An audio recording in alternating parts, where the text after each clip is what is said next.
Hello my dear students, एक बार फिर से आपका स्वागत है और आज आपके लिए लेकर आया हूँ ये कहूँगा क्लास 12th के लिए बायोलॉजी सब्जेक्ट से अगर आपने अपना टॉपिक रेडी किया है एड्स के ऊपर तो कुछ इंपॉर्टेंट क्वेश्चंस हैं जो वाइवा बेस्ड हैं और they may be asked in your viva. तो फर्स्ट क्वेश्चन मुझे लगता है क्या होना चाहिए, how is AIDS caused.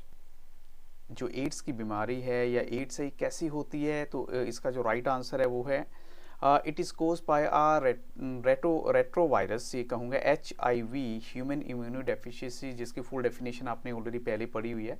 HIV short form में बोलते हैं इसको, और रेट्रोवायरस के द्वारा ये कोज होती है। तो क्वेश्चन 2 है, when was the first case of AIDS reported and where, ये सबसे पहला केस एड्स का कहाँ आया था और कब आया था। तो राइट आंसर है USA में 1981 में। और अगर देखें ओवरऑल तो 25 ईयर्स के अंदर इसने ऑलमोस्ट 25 पीपल को किल कर दिया, यानी इतनी ज़्यादा डेंजरस बीमारी है। HIV virus belongs to which group of viruses, ये ऑलरेडी मैं आप बता चुका हूँ, रेट्रो वायरस ग्रुप में से बिलोंग करता है ये। और क्वेश्चन 4 है, how is the transmission of HIV occurs, यानी ये जो वायरस है ये आपकी बॉडी में कैसे जाएगा, ट्रांसमिशन इसका कैसे होगा। तो वैसे यहाँ पर जो मैंने कुछ एक मेथड दिए हैं, वैसे ये शॉर्ट क्वेश्चन भी बन सकता है, by sexual contact with the infected person, या ये कहीं by transfusion of contaminated blood and blood products, और बाय शेयरिंग इन्फेक्टेड नीडल्स और from infected mother to her child through placenta. तो यहाँ कुछ मैंने आपको जो है बेसिक रीजन दिए हैं, पूछा जा सकता है क्वेश्चन, कोई बड़ी बात नहीं है। और क्वेश्चन 5 है, how AIDS can not be spread. जैसे बहुत सारे लोगों के मन में डाउट्स होता है कि ऐसे भी होगा ऐसे होगा, लेकिन एक्चुअल में कुछ एक ऐसी रीज़न है जो हम कंसीडर कर सकते हैं जिससे हम कहें कि एड्स नहीं फैलती। जैसे इसमें गिवन है, it is not spread by more touch और मियर टच और फिजिकल कॉन्टैक्ट, यानी सिर्फ टच या कॉन्टैक्ट से नहीं होता है ऐसा कुछ भी, और it only spreads through body fluids, और hence the infected persons should not be isolated from family and society. तो इसलिए उनको फैमिली या सोसाइटी से आइसोलेटेड नहीं किया जाना चाहिए। आइसोलेट का मतलब क्या होता है, इनको अकेला बिल्कुल मत छोड़ें आप। क्वेश्चन 6 है, who may be called high risk individuals, किनको हाई रिस्क इंडिविजुअल बोला जा सकता है, ये बड़े रिस्की हैं ये लोग। पहला है those having multiple sexual partners, और drug addicts taking the drugs intravenously, और individuals who require repeated blood transfusions, यानी जिनको बार बार ब्लड ट्रांसफ्यूशंस की रिक्वायरमेंट होती है। तो समझो थोड़ा सा कहीं ना कहीं प्रॉब्लम हो सकती है। Children born to an HIV infected mother, यानी अगर मदर को ऑलरेडी है और जो बेबी उनसे पैदा होगा तो 100% ये चीज़ कहीं ना कहीं उस बच्चे के अंदर भी चली जाएगी। नेक्स्ट है, how is the diagnosis of AIDS done. तो it is done by enzyme linked immuno sorbent assay, यानी एलिसा शॉर्ट फॉर्म है इसकी। ये वैसे मैं बाद में भी आपको बताऊंगा, आपसे इसकी एक्सपैंड करने के लिए भी बोला जा सकता है कि एलिसा क्या होता है, ELISA। क्वेश्चन 8 है, what acts as a gateway for the entry of virus. तो यहाँ CD4 acts as a gateway of the entry of virus. तो ये थोड़ा सा आपको माइंड में रखना होगा कि टीचर को आप जितनी जल्दी और क्विक आंसर देंगे उतना आपको अच्छा रिजल्ट मिलेगा। What is incubation period? So time gap between infection and appearance of AIDS symptoms is called the incubation period, and it may vary from few months to 5 to 10 years. अब कई बार क्या होता है, इसमें मैंने जो स्टडी की है कि इसमें ये बता रखा है कि छिपा होता है वायरस आपकी बॉडी में और उसको डिटेक्ट होने में काफ़ी टाइम लग जाता है, तो सिम्टम्स ही उसके नज़र नहीं आती। तो ये थोड़ी सी प्रॉब्लम है इसकी, तो इसलिए कुछ मंथ से लेकर 5 to 10 ईयर्स का टाइम पीरियड भी इन्होंने बोल रखा है वैसे। और इसके बाद है, why is it's called secondary immuno deficiency. अब उसको सेकेंडरी इम्यूनो डेफिशिएंसी कहे जाने का रीज़न क्या हो सकता है, तो उसका सबसे बड़ा रीज़न क्या है, because it is not a congenital disease but it is an और एक्वायर्ड डिसीज है, so called secondary immuno deficiency, और it is a pandemic disease. तो जितने अच्छे आंसर दोगे उतना अच्छा आपको रिस्पॉन्स मिलेगा, मार्क्स मिलेंगे। Name the first commercial film on AIDS. तो एक अलग मौसम इसका नाम है, फर्स्ट कमर्शियल फिल्म थी एड्स पे, और इसको स्क्रिप्ट करने वाले कौन थे, Mahesh Dattani.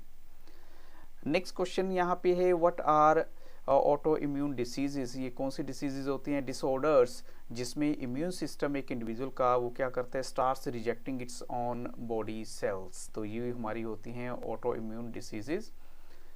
Y are autoimmune diseases called degenerative diseases, तो डीजेनरेटिव तो ऑटोमेटिकली होगी जब आपका सारी बॉडी के जो सेल्स हैं वो डाउन होने शुरू हो जाएंगे, उसकी जो फंक्शनिंग हो जाएगी ख़राब, तो it means certain body cells undergo degeneration, तो इसलिए इनको क्या बोला जाता है, ऑटो इम्यून डिसीजेस को डीजेनरेटिव डिसीजेस भी कहा जाता है।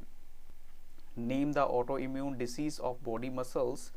अब आपको ऑटो इम्यून डिसीज जो है बॉडी मसल्स उसका नाम बताना है, तो यहाँ पर जो मेरे पास है माइएस्थेमिया ग्रेविस, ये इसका जो है नाम है, आपको माइंड में होना चाहिए। What type of immunity is provided by T lymphocytes, तो यहाँ पर हम कहेंगे सेल मीडिएटेड इम्यूनिटी जो है।